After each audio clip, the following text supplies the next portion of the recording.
किसी गांव में एक साधु रहता था जो दिन भर लोगों को उपदेश दिया करता था।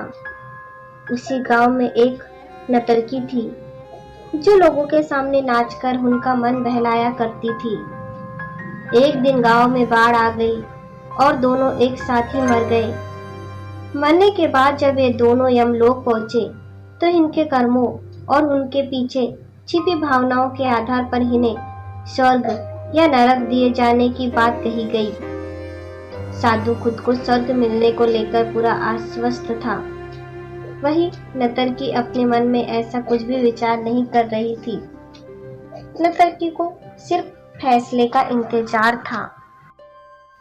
तभी घोषणा हुई कि साधु को नरक और नर्तकी को स्वर्ग दिया जाता है। इस फैसले को सुनकर साधु गुस्से से यमराज पर चिल्लाया और क्रोधित होकर पूछा, यह कैसा न्याय है महाराज?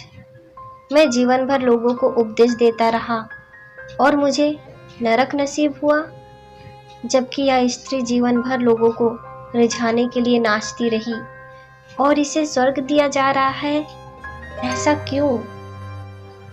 यमराज ने शांत भाव से उत्तर दिया, यह नर्तकी अपना पेट भरने के लिए नाचती थी, लेकिन इसके मन में यही भावना थी कि मैं अपनी कला को ईश्वर के चरणों में समर्पित कर रही हूँ, जबकि तुम उपदेश देते हुए भी यह सोचती थी कि काश तुम्हें भी नर्तकी का नाच देखने को मिल जाता।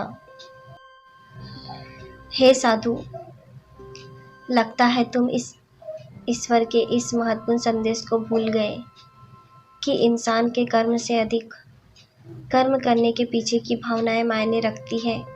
अतः तुम्हें नरक और नर्तकी को स्वर्ग दिया जाता है।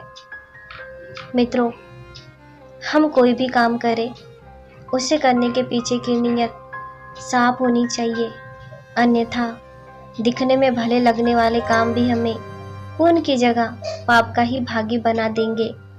आपको ये कहानी कैसी लगी कमेंट करके हमें बताइए। अगर आप इसी तरह की और कहानियाँ सुनना चाहते हैं तो प्लीज़ हमारे चैनल को सब्सक्राइब कीजिए।